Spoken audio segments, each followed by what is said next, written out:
ഇന്നലെ എല്ലാ മാധ്യമങ്ങളും, നമ്മുടെ എല്ലാ മുഖ്യധാരാ മാധ്യമങ്ങളും വാർത്ത കൊടുത്തത് രാഹുൽ ഈശ്വറിനെതിരെ ആ പരാതിക്കാരി ഒരു പരാതിയുമായി വരുന്നിട്ടുണ്ട്, തന്നെ അധിക്ഷേപിച്ചു എന്ന് പറഞ്ഞു. അത് പൂങ്കുഴലി മാഡത്തിന് കൊടുത്തു. പൂങ്കുഴലി മാഡം അത് സൈബർ പോലീസിന് കൈമാറി എന്നാണ് എല്ലാ മാധ്യമങ്ങളും ഇന്നലെ റിപ്പോർട്ട് ചെയ്തത്.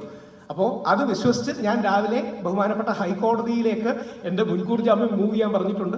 ഇപ്പുറത്ത് എൻ്റെ ഇവിടുത്തെ അഡ്വക്കേറ്റിനോട് ഇനി അവർ ജാമ്യം ക്യാൻസൽ ചെയ്യാനാണ് സമീപിക്കുന്നതെങ്കിൽ ബഹുമാനപ്പെട്ട കോടതിയിൽ അപ്പിയർ ചെയ്യാൻ പറയുന്നുണ്ട്. ഇപ്പോൾ, അതായത് ഇപ്പോൾ എന്ന് പറഞ്ഞാൽ ഇപ്പോഴേ എനിക്ക് പറയാൻ പറ്റൂ, ഈ 11:15 ഞാൻ SHOയെ കണ്ടത്. അപ്പോൾ SHO പറയുന്നത് അവർക്ക് അങ്ങനെ ഒരു പരാതി ലഭിച്ചിട്ടില്ല എന്നാണ്. ഇതിൽ ആരാണ് സത്യം പറയുന്നതെന്ന് എനിക്കറിയില്ല, പക്ഷെ ഞാൻ സത്യം പറയുന്നതാണെന്ന് എനിക്ക് ഉറപ്പുണ്ട്. അതുകൊണ്ടാണ് ഞാൻ ആ സത്യം നിങ്ങളോട് പറയുന്നത്. കംപ്ലൈന്റ് എത്തിച്ചിട്ടുണ്ട്.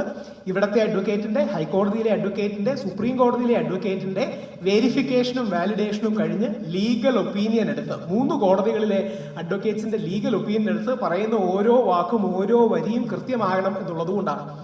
ആദ്യം പറയാനുള്ള 3 കാര്യങ്ങൾ. ഒന്ന്, എനിക്കറിയില്ല ആ കുട്ടി പരാതി കൊടുത്തു എന്ന അസംഷനിലാണ് ഞാൻ പറയുന്നത്. ഞാൻ ജാമ്യ വ്യവസ്ഥ ലംഘിച്ചു, രാഹുൽ ഈശ്വർ എന്നെ അധിക്ഷേപിച്ചു എന്ന് പറഞ്ഞ് ആ പരാതിക്കാരി പരാതി കൊടുത്തതായിട്ടാണ് മാധ്യമങ്ങൾ മറ്റും വാർത്ത നൽകിയിട്ടുള്ളത്. അത് പൂർണ്ണമായും തെറ്റാണ്. എനിക്ക് വീഡിയോ ചെയ്യുന്നതിന് കോടതി വിധിയിൽ യാതൊരു വിലക്കുമില്ല. മാധ്യമങ്ങളോട് സംസാരിക്കുന്നതിൽ കോടതി വിധിയിൽ യാതൊരു വിലക്കുമില്ല. ഇത് മനഃപൂർവ്വം തെറ്റിദ്ധാരണ ജനിപ്പിക്കുന്നതാണ്. 2, ഏറ്റവും പ്രധാനം, 16 ദിവസമാണ് ഞാൻ ജയിലിൽ കിടന്നത്. ഓർക്കണം, 16 ദിവസം. ഞാൻ കമ്പയർ ചെയ്ത് പറയല്ല. ഞാൻ ശ്രീ ദിലീപിനെയും ശ്രീ രാഹുൽ മാങ്കൂട്ടത്തിലിനെയും വേടനെയെല്ലാം സപ്പോർട്ട് ചെയ്യുന്ന വ്യക്തിയാണ്. വേടനെതിരെ ഇത്രയധികം ആരോപണങ്ങൾ ഉണ്ടായിട്ട്, അതായത് റേപ്പ് അടക്കമുള്ള മൾട്ടിപ്പിൾ ആരോപണങ്ങളും ഡ്രഗ്സിന്റെ പൊസഷൻ ഉണ്ടായിട്ട് പോലും ഒരു ദിവസം പോലും വേടൻ ജയിലിൽ കിടന്നില്ല.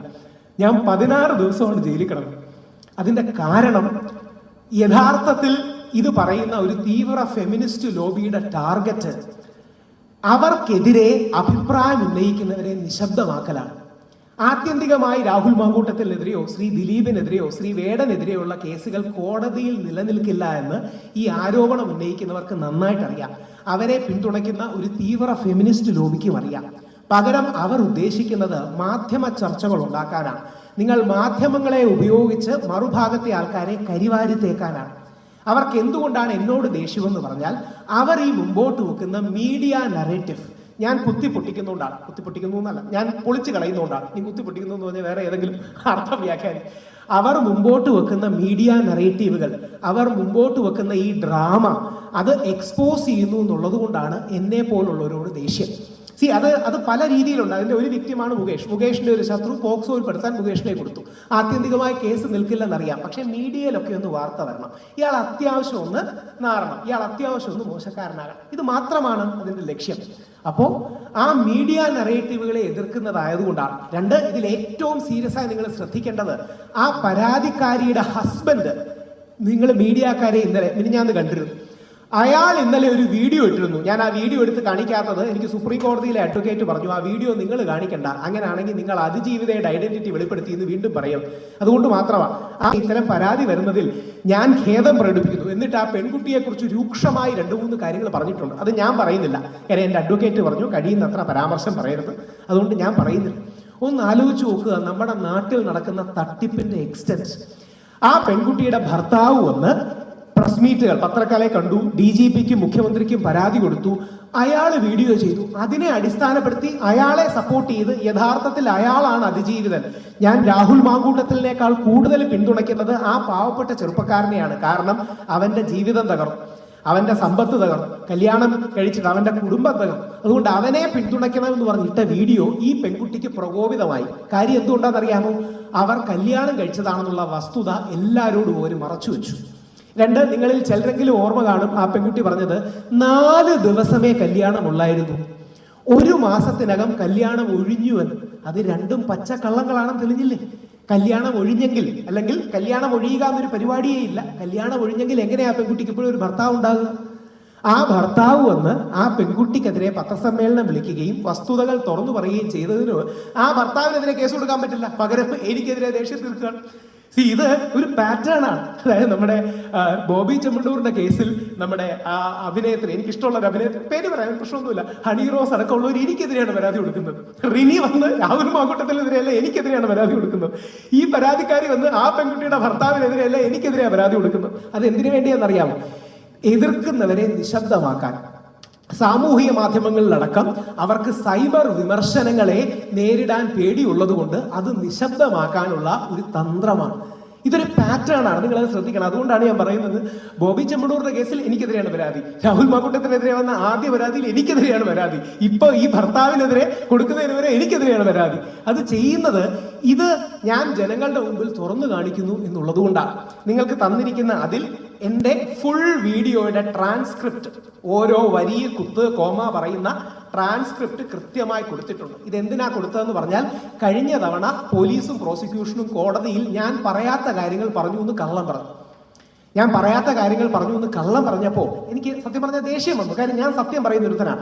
അതുകൊണ്ട് ഞാൻ കോടതിയിൽ നിന്ന് വിളിച്ചു പറഞ്ഞു, ഇയാൾ കള്ളം പറയുകയാണ്, പ്രോസിക്യൂഷൻ കള്ളം പറയുകയാണെന്ന് പറഞ്ഞു. പെട്ടെന്ന് പ്രോസിക്യൂട്ടർ അങ്ങനെ പുള്ളി പ്രതീക്ഷിച്ചില്ല, പുള്ളി ഒന്ന് പരിങ്ങിയിട്ട്, അല്ല അങ്ങനെയൊക്കെ തോന്നുന്ന രീതിയിൽ രാഹുൽ ഈശ്വർ പറഞ്ഞു.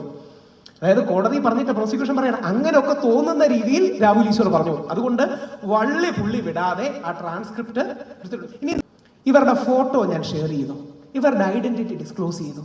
ആദ്യം ആ രണ്ട് വകുപ്പുകളാണ് പോലീസുകാരിട്ടത്. ഇത് രണ്ടും നിലനിൽക്കില്ല എന്ന് കണ്ടപ്പോൾ വളരെ വേഗമായിട്ടൊരു വകുപ്പ്, സെക്ഷലി കളേർഡ് റിമാർക്സ് കാരണം അധിക്ഷേപിച്ചു.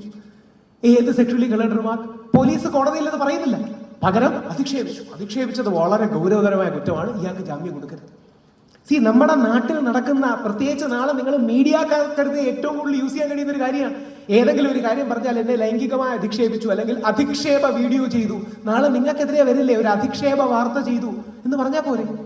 അതിന് 16 ദിവസം, അത് ഇലക്ഷനൊക്കെ ആയതുകൊണ്ട് കൂടി ആയിരിക്കാം, 16 ദിവസം ഞാൻ ജയിലിൽ കിടക്കേണ്ടി വരും. ഇതിന്റെ പ്രശ്നം സ്ത്രീ സുരക്ഷ എന്ന ആശയത്തെ ഇവർ ദുരുപയോഗം ചെയ്യുകയാണ്. ഇനി ആ വീഡിയോയുടെ തുടക്കത്തിൽ പറയുന്നത് എന്താ അറിയാം? അതിജീവിത എന്ന വാക്ക് വളരെ പ്രധാനമാണ്. അതിജീവിത എന്ന വാക്കിന് അതിൻ്റെതായ ഒരു മൂല്യവും വിലയുമുണ്ട്. ആ വാക്ക് നമ്മൾ മിസ്യൂസ് ചെയ്യരുത്. മിസ്യൂസ് ചെയ്യുന്നതാണ് ഈ പരാതിക്കാരി. അതുകൊണ്ടാണ് അവരെ വ്യാജ അതിജീവിത എന്ന് വിളിക്കുന്നത്. അതിജീവിത എന്ന വാക്കിനൊക്കെ ഒരു വിലയില്ലേ? ചുമ്മാ അടുത്തങ്ങ് പ്രയോഗിക്കുകയാണ്. ഏതെങ്കിലും പരാതി ആരെങ്കിലും ആർക്കെതിരെ കൊടുത്താൽ അവർ ഓട്ടോമാറ്റിക്കലി അതിജീവിതയാവൂ? ഈ അതിജീവിത എന്ന വാക്ക് നമ്മുടെ നിയമ സംവിധാനം നമ്മുടെ സമൂഹത്തിന് തരുന്നത് ഒരു പെണ്ണിന്റെ മാനവും പ്രൈവസിയും സ്വകാര്യതയും സംരക്ഷിക്കാനും അവൾ ജീവിതത്തിൽ നടത്തിയ പോരാട്ടങ്ങളെ ഹൈലൈറ്റ് ചെയ്ത് കാണിക്കാനുമാണ്. അതുകൊണ്ടാണ് ശ്രീ ദിലീപിനെ തെറ്റായി ഡ്രാഗ് ചെയ്യപ്പെട്ട കേസിൽ, പൾസർ സുനി ശിക്ഷിക്കപ്പെട്ട കേസിൽ നമ്മുടെ നടി ഒരു അതിജീവിതയാണ്. നമുക്കെല്ലാം പ്രിയപ്പെട്ട ആ നടി ഒരു ദുരനുഭവം നേരിട്ടു, അതിന് തെളിവുകളുണ്ട്, കോടതി അവരെ ശിക്ഷിച്ചു, അവരൊരു അതിജീവിതയാണ്. ഈ സ്ത്രീ എങ്ങനെ അതിജീവിതയാകുന്നു? ഈ സ്ത്രീ അതിജീവിത അല്ല എന്നും അതിജീവിത എന്ന പീഡന ആരോപണത്തിൽ ഉന്നയിക്കപ്പെട്ട വ്യക്തി അല്ല എന്നും ബഹുമാനപ്പെട്ട കോടതിയുടെ ഉത്തരവ് വരികയാണ്. എന്നിട്ട് പോലും നിങ്ങൾ മാധ്യമങ്ങൾ എങ്ങനെ അവരെ അതിജീവിതയാക്കുന്നത്? പരാതിക്കാരി എന്ന് വിളിക്കാം, പ്രശ്നമൊന്നുമില്ല. ഇനി ഇത് പരാതിക്കാരി ആണോ എന്നും അറിയില്ല. ഇനി ഒരു കാര്യം കൂടെ, നിങ്ങൾ മീഡിയ പറ്റിച്ചതാണോ എന്നും എനിക്കറിയില്ല. അതായത് നിങ്ങൾ മീഡിയക്കാരെ വിളിച്ച് സമ്മർദ്ദതന്ത്രമായി പരാതി കൊടുക്കുന്നു എന്ന് പറഞ്ഞുകൊണ്ട് മീഡിയക്കാരെ നാച്ചുറൽ റിപ്പോർട്ട് ചെയ്യും. എനിക്കറിയില്ല, മീഡിയക്കാരെ തന്നെ ചോദിച്ചാൽ മതി. ഞാനപ്പോൾ രാവിലെ തന്നെ പോയി പരാതി കൊടുക്കുകയും, ഞാൻ ദൈവത്തെ ഓർത്തിട്ട് പറയുന്നതിന്റെ റീസൺ എന്താ അറിയാമോ? എനിക്ക് ജയിലിൽ കിടക്കുന്ന പുത്തരിയല്ല, ഞാൻ ശബരിമല കേസിന് കിടന്നിട്ടുള്ളതാണ്. 2-3 തവണ ശബരിമല കേസിലിട്ടു, അന്ന് നിരാഹാര സത്യാഗ്രഹം നടത്തി. ഇത് ചെയ്യുന്നതൊന്നും എൻ്റെ വീട്ടിൽ അരി മേടിക്കാനല്ലല്ലോ, ഇത് ചെയ്യുന്നത് എന്തെങ്കിലും എനിക്ക് വ്യക്തിപരമായ ഗുണമുണ്ടാവാനല്ലല്ലോ, ഏതെങ്കിലും ഒരു കോസിന് വേണ്ടിയല്ലേ. കഴിഞ്ഞ തവണ ശബരിമല കേസിൽ എന്നെ അറസ്റ്റ് ചെയ്തിട്ടപ്പോൾ നിങ്ങൾ ആരെങ്കിലും കരുതിയോ 4-1 എന്ന 5 അംഗ ബെഞ്ചിന്റെ സുപ്രീം കോടതി വിധിന്യായം മാറും? ഇന്ത്യയുടെ 5 അംഗ ഭരണഘടനാ ബെഞ്ച് സുപ്രീം കോടതി ശബരിമലക്കെതിരെ ഒരു വിധിന്യായം തന്നത് മാറുമെന്ന് ഈ നാട്ടിലെ ആരെങ്കിലും കരുതിയോ? ഈ നാട്ടിലെ ഒരു രാഷ്ട്രീയ പാർട്ടിയെങ്കിലും ആദ്യഘട്ടത്തിൽ നമ്മളെ സപ്പോർട്ട് ചെയ്തു? എല്ലാവരും, രാഷ്ട്രീയ പാർട്ടികളല്ല, പ്രത്യേകിച്ച് നമ്മുടെ മാധ്യമ സുഹൃത്തുക്കളടക്കം സൈഡിൽ നിന്ന് പുച്ഛിക്കുകയും പരിഹസിക്കുകയും ചെയ്യുകയായിരുന്നു. എന്നോടൊന്ന് പറയുന്നത് എന്താണെന്ന് അറിയാമോ? നിന്നെ ട്രോൾ ചെയ്യാൻ നല്ലൊരു അവസരമാണ്, ഞാൻ എന്നെ നെഞ്ചിൽ ചവിട്ടിയെ കയറൂ എന്ന് പറഞ്ഞത് ഞങ്ങളുടെ ചാനലിൽ കൂടെ വന്നിരുന്ന് പറയണേന്ന് പറഞ്ഞ മീഡിയക്കാരുണ്ട്. ഞാൻ ചോദിച്ചു, അത് എന്തിനാണ്?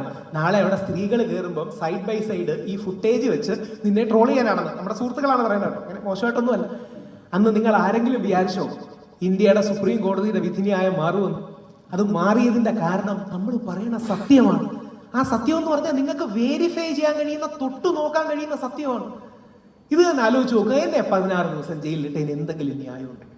അതായത് ഏതെങ്കിലും രീതിയിലുള്ള ചട്ടങ്ങളും നടപടികളും വഴി പ്രൊസീജിയർ ഉപയോഗിച്ച് ഒരു വ്യക്തിയെ ഹരാസ് ചെയ്യുക, മെനക്കെടുത്തുക എന്നുള്ള സ്ട്രാറ്റജിയിലേക്ക് പോകരുത് എന്നുള്ളതാണ്. പെട്ടെന്ന് ഞാൻ ഇതിൽ 2-3 പോയിന്റുകൾ വായിച്ച് നിങ്ങളുടെ ഇതിലേക്ക് വരാം.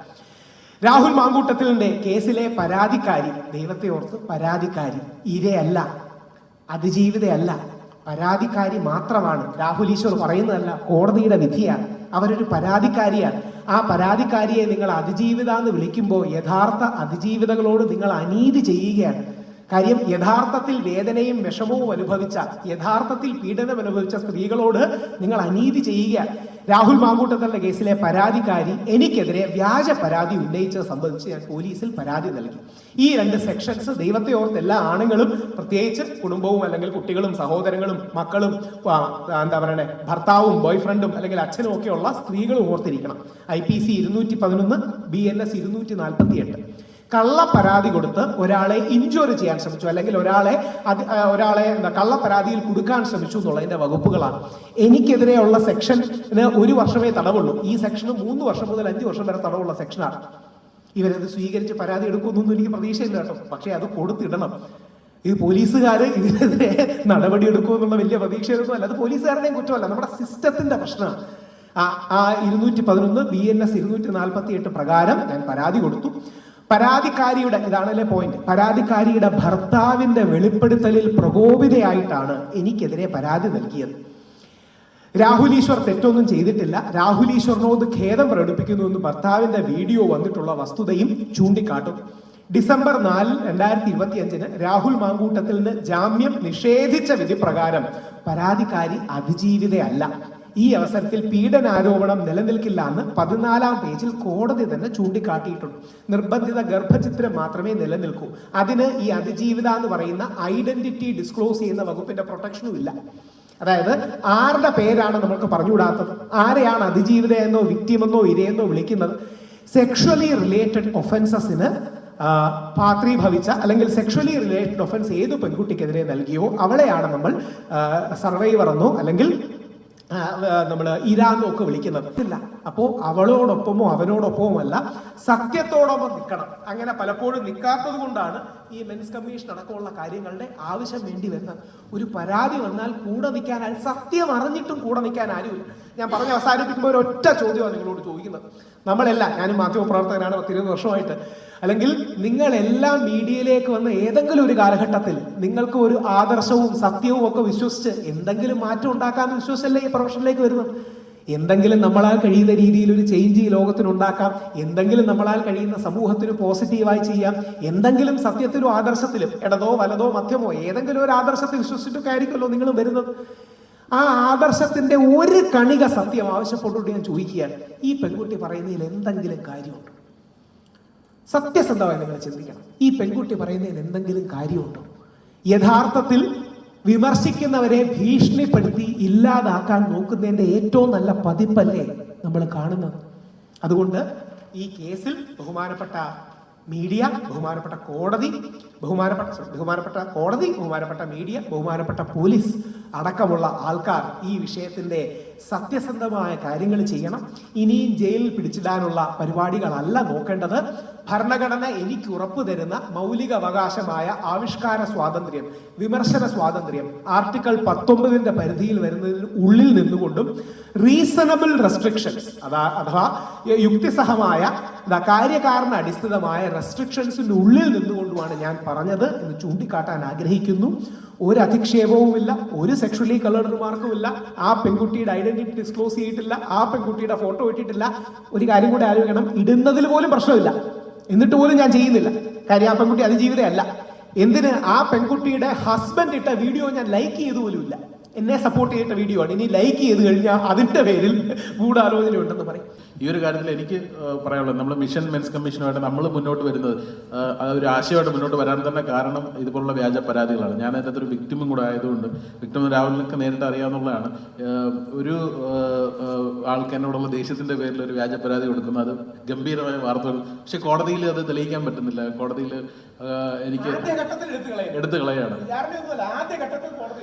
കളയാണ്. അപ്പൊ അത്തരം ഒരു അനുകൂലമായ ഒരു വിധി എനിക്ക് എത്രയും പെട്ടെന്ന് കോടതിയിൽ നിന്ന് കിട്ടുകയും ചെയ്തു. അപ്പൊ അതോടുകൂടി എനിക്ക് ആദ്യമാണ് എനിക്കൊന്ന് മുകേഷിന്റെ കാര്യത്തിൽ മുകേഷിന്റെ ഭാഗത്ത് നിന്ന് അത്ര ശക്തമായ തെളിവുണ്ടായിരുന്നു. അതായത് മുകേഷിനോട് ആ പെൺകുട്ടി കാശ് ചോദിച്ചു. മുകേഷിന്റെ ഭാഗ്യത്തിന് ആ പെൺകുട്ടി ഒരു വോയിസ് നോട്ടായിട്ടാണ് കാശ് ചോദിച്ചത്. ഇല്ലെങ്കിൽ വാട്സാപ്പിൽ ഒന്നും പക്ഷേ വേണ്ട രീതിയിൽ റെക്കോർഡ് പോലും നമ്മൾ ചെയ്തെടുക്കാറില്ല. മുകേഷിന്റെ ഭാഗ്യത്തിന് ആ പെൺകുട്ടി വോയിസ് നോട്ട് ആയിട്ട് ചോദിച്ചു. ആ പെൺകുട്ടി അച്ഛന് വയ്യ, അതിന് നമുക്ക് മനസ്സിലാവും. പക്ഷെ അച്ഛന് വയ്യ എന്ന് പറഞ്ഞ് വേറെ ആരെയും കാശ് എടുക്കുകയാണോ വേണ്ടത്? ആ കാശ് കൊടുത്തില്ലെങ്കിൽ വ്യാജ പരാതി കൊടുക്കുകയാണ്. മുകേഷിന്റെ ഭാഗ്യത്തിന് വോയിസ് നോട്ട് ആയിട്ട് മുകേഷിന്റെ മൊബൈലിൽ കിടപ്പുണ്ടായിരുന്നു. ഇല്ലായിരുന്നെങ്കിലും ഈ കേസ് അന്വേഷിച്ച സ്റ്റേഷനിൽ നിന്ന് കോടതിയിലോട്ട് റിപ്പോർട്ടും കൊടുത്തു. ഇങ്ങനൊരു സംഭവം നടന്നിട്ടില്ലെന്നും വ്യാജമായ പരാതിയാണെന്നും വകുപ്പുകൾ നീക്കം ചെയ്യുകയും ചെയ്തു. പക്ഷെ ഇപ്പോഴും എൻ്റെ ഏറ്റവും വലിയ വിഷമം എന്ന് പറയുന്നത് ആ വാർത്ത കാര്യക്ഷമമായിട്ട് അത് അങ്ങനെയാണ് എപ്പോഴും. നമ്മളിപ്പം മറിച്ചാണ് വാർത്ത വന്നിരുന്നെങ്കിലോ, പോലീസ് കൊടുക്കുന്ന റിപ്പോർട്ടിൽ എനിക്ക് പ്രതികൂലമായിട്ട് വാർത്ത വന്നിരുന്നെങ്കിൽ അത് ഭയങ്കര ബ്രേക്കിംഗ് ന്യൂസ് ആയിരുന്നു. മുകേഷ് എം നായർ കുറ്റം ചെയ്തെന്ന് പോലീസ് കണ്ടെത്തി, മുകേഷ് എം നായർക്കെതിരെ പോലീസ് ശക്തമായ തെളിവുകളെന്ന് പറയും. മുകേഷ് എം നായർ തെറ്റ് ചെയ്തിട്ടില്ല, അല്ലെങ്കിൽ ഇതൊരു വ്യാജ പരാതിയാണ്, ഇങ്ങനെ സെഷൻസ് എല്ലാം പോലീസ് അന്വേഷിച്ച് നീക്കം ചെയ്തത് കോടതി അംഗീകരിക്കുകയും ചെയ്തു. എന്നിട്ട് കൂടി ഇനി നമുക്ക് റെപ്യൂട്ടേഷനിലെ സ്ത്രീകൾക്ക് മാത്രമാണോ? ഇനി അതിന്റെ സീരിയസ്നെസ് എന്താ? മുകേഷ് ഇവിടുത്തെ ഒരു സ്കൂളിൽ പരിപാടിക്ക് വിളിച്ചതിന് ആ പ്രിൻസിപ്പളിനെതിരെ വിദ്യാഭ്യാസ മന്ത്രി ആക്ഷൻ. ദൈവത്തെ ഓർത്ത് ഞാനോ മുകേഷോ ആണുങ്ങളോ നിങ്ങളുടെ മകൻ, നിങ്ങളുടെ സഹോദരൻ, നിങ്ങളുടെ സുഹൃത്ത്, നിങ്ങളുടെ അച്ഛൻ അല്ലെങ്കിൽ നിങ്ങളുടെ ബന്ധുക്കളിൽ ഒരാളാണെന്ന് കൂടെ കൺസിഡർ ചെയ്യണം. ഒറ്റ കാര്യം കൂടെ, ഈ വ്യാജ പോക്സോ കേസ് കൊടുത്തവർക്കെതിരെ നടപടി എടുത്തിട്ടില്ല, കേസ് രജിസ്റ്റർ ചെയ്തിട്ടില്ല. പിന്നെയാണ് ഇനി ഇത് ചെറിയ മുകേഷ് കറക്റ്റാണ്. വ്യാജ പോക്സോ എന്ന് കോടതി പറഞ്ഞ കേസിൽ, മുകേഷിന്റെ കേസിൽ വ്യാജ പരാതി എന്ന് കോടതി കണ്ടെത്തിയ ശ്രീ ഉമ്മൻചാണ്ടിയുടെ കേസിൽ, ആ സ്ത്രീയുടെ പേര് ഞാൻ പറയാറുണ്ട് സാധാരണ, ഇപ്പൊ പറയുന്നില്ല, ഇനി എന്റെ പേര് അടുത്ത വർഷമാവണ്ട. ഒരു ഗണപതി ഹോമം ചെയ്യുന്നതിന് തുല്യമായ പഞ്ചഗവ്യ വിളക്ക്, പശുവിന്റെ ഗോമൂത്രം, ചാണകം, നെയ്യ്, പാല്, തൈര്, ഈ ഒരു വിളക്ക് വീടുകളിൽ കത്തിച്ചു വെച്ചാൽ ഐശ്വര്യം ഉണ്ടാകുമെന്നൊക്കെയാണ് പറയപ്പെടുന്നത്. കർപ്പൂരം ഉൾപ്പെടെ ഈ കടയിൽ കിട്ടുന്ന എല്ലാ ഐറ്റംസും 100% ഓർഗാനിക് ആണ്. മിതമായ റേറ്റിൽ ഡ്രൈ ഫ്രൂട്ട്സ് ഒക്കെ മേടിക്കാൻ പറ്റിയ നല്ലൊരു സ്പോട്ട് കൂടിയാണിത്.